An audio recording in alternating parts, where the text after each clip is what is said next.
mean, I always knew.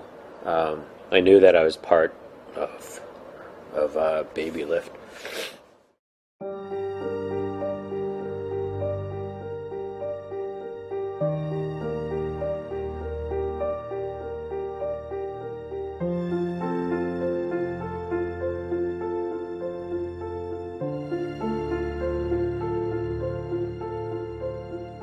Like most adoptees, there's always sort of this missing piece of their life that makes them want to know like who, why, what, and where.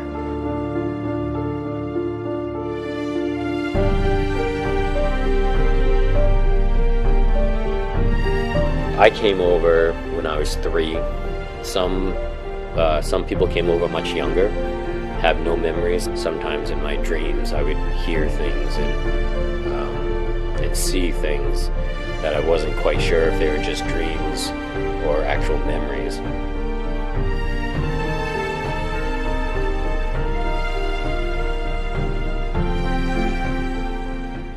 Maybe since I was 12 years old, I always had this piece of paper that's from the adoption agency that always had, it's called the Statement of Relinquishment. And what that means is the day she dropped me off at the orphanage, she had to fill out paperwork, put in her name, her ID, and the reasons why. And at that point, when they sign the document, they are giving up all their legal rights as the mother of the child.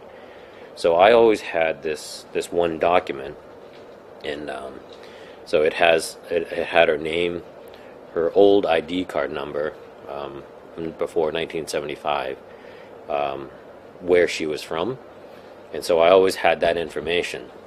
I came back in 2010 for the 35th reunion, and then I actually visited her hometown and I tried looking for her there, and I just wanted to come here and just answer these questions, but I want to see the person that gave birth to me, and I just want to hear her story, and I wanted her to know that I wasn't mad at her.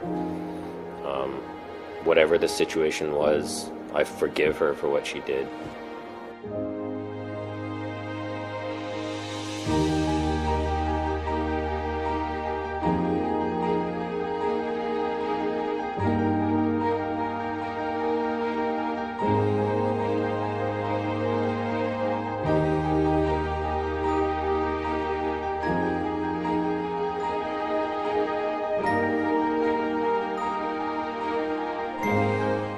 Started with a friend of mine back in America, Nam, and he posted something on Facebook, posted some of my old pictures from when I was in the orphanage, and just some information, her name, where she was from, about how old she was, so try to get the information out there.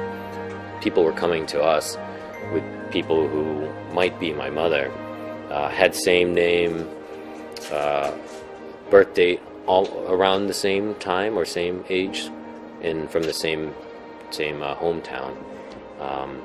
And maybe there was 4 people, one of them who had already died. So that was kind of scary when I thought, oh, maybe it's her, and I'm too late.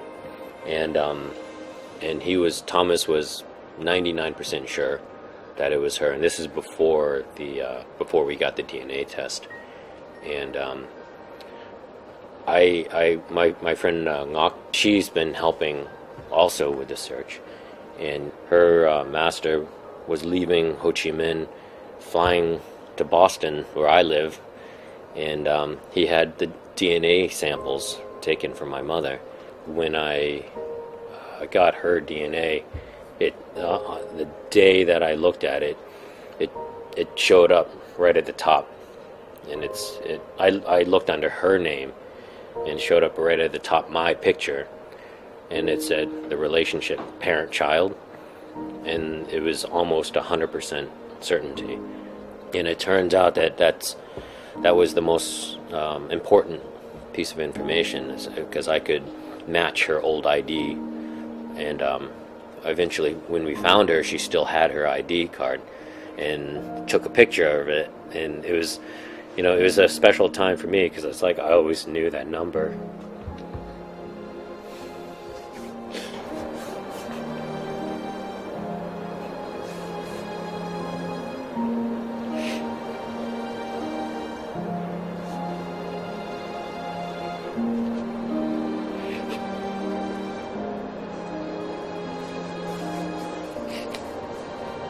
You know, it is a dream come true, and it's like, wow, I can't believe this is happening. We had a Skype video chat. She kept asking me to get closer to the camera because she wanted to see my features and my face. And one of the first things she said was my smile looked like my father. So you know, that was pretty interesting. When I'm on the plane, I'm thinking, wow, I'm just a couple hours away from meeting my birth mother, this person that I've always dreamed of. And then that moment when I'm getting off the plane thinking, this is it. I was very nervous, I was very excited. I wasn't sure really what to expect. God, it was very exciting, you know. I was like, hi, Ma. That was it, and then we just hugged and kind of held on for a few minutes. Just taking the bus, we took a van back to her hometown, and I'm sitting next to her and I'm holding her hand, and it just feels almost like surreal. Like it doesn't feel, it feels like I'm living in a dream.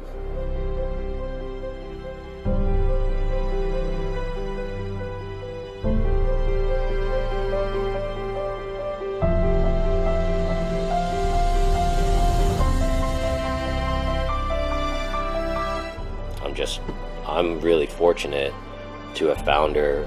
She's still alive. There's a lot of family. I went to meet a lot of the family. I think I met all the family, and some people drove 100 miles away to meet me, which was amazing. And you know, I hope to bring my family, all my family, back here to visit, so they can meet her and everybody else. If you really, really want to find this person, then don't give up.